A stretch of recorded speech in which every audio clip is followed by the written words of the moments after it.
নমস্কাৰ।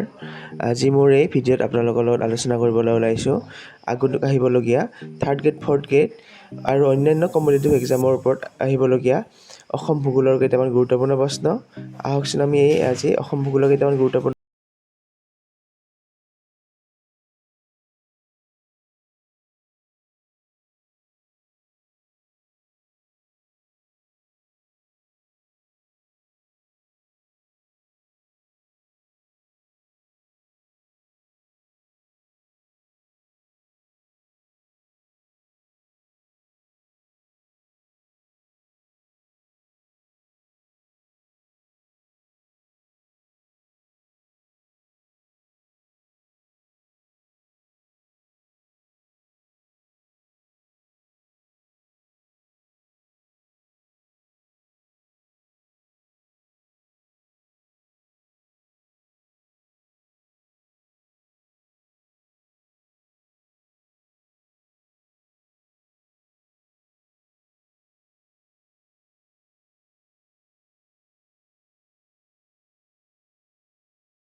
হৈছে অসমৰ গ্ৰীষ্মমণ্ডলীয় বৰ্ষাৰণ্যখনৰ নাম কি? উত্তৰ হৈছে দিহিং পাটকাই। দিহিং পাটকাই হৈছে অসমৰ গ্ৰীষ্মমণ্ডলীয় বৰ্ষাৰণ্য। 14 নম্বৰ প্ৰশ্নটো হৈছে কোনখন নদীৰ ওপৰত টিপাইমুখ বান্ধ নিৰ্মাণ হ'ব? উত্তৰ হৈছে বৰাক নদীৰ ওপৰত টিপাইমুখ বান্ধ নিৰ্মাণ হ'ব।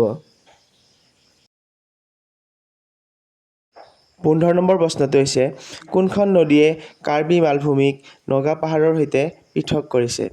উত্তৰ হৈছে ধনশিৰি। ধনশিৰি নদীয়ে কাৰ্বি মালভূমিক নগা পাহাৰৰ সৈতে পৃথক কৰিছে।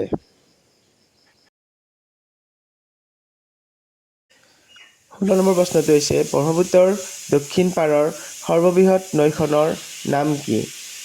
উত্তৰ হৈছে কপিলী। আৰু আপোনালোকে মনত ৰাখিব ব্ৰহ্মপুত্ৰ নদীৰ সৰ্ববৃহৎ উপনৈখনৰ নাম হৈছে সোৱণশিৰি। 17 নম্বৰ প্ৰশ্ন হৈছে ব্ৰহ্মপুত্ৰ নদীৰ মুখ্য ধাৰা অৰ্থাৎ ব্ৰহ্মপুত্ৰৰ তিনিখন মূৰৰ তিনিটা নদী আছে, সেইকেইটাৰ নাম হৈছে দিহাং, দিবাং আৰু লুইত বা লোহিত বুলিও কয়। 18 নম্বৰ প্ৰশ্নটো হৈছে টোকলাই চাহ গৱেষণা প্ৰতিষ্ঠান কোন চনত স্থাপন কৰা হৈছিলে? উত্তৰ হৈছে 1911 চনত টোকলাই চাহ গৱেষণা প্ৰতিষ্ঠান প্ৰতিষ্ঠা কৰা হৈছিলে বা স্থাপন কৰা হৈছিলে। 19 নম্বৰ প্ৰশ্ন হৈছে কোনখন অসমৰ সৰ্বোচ্চ পাহাৰীয়া পৰ্বতমালা? উত্তৰ হৈছে বৰাইল পাহাৰ।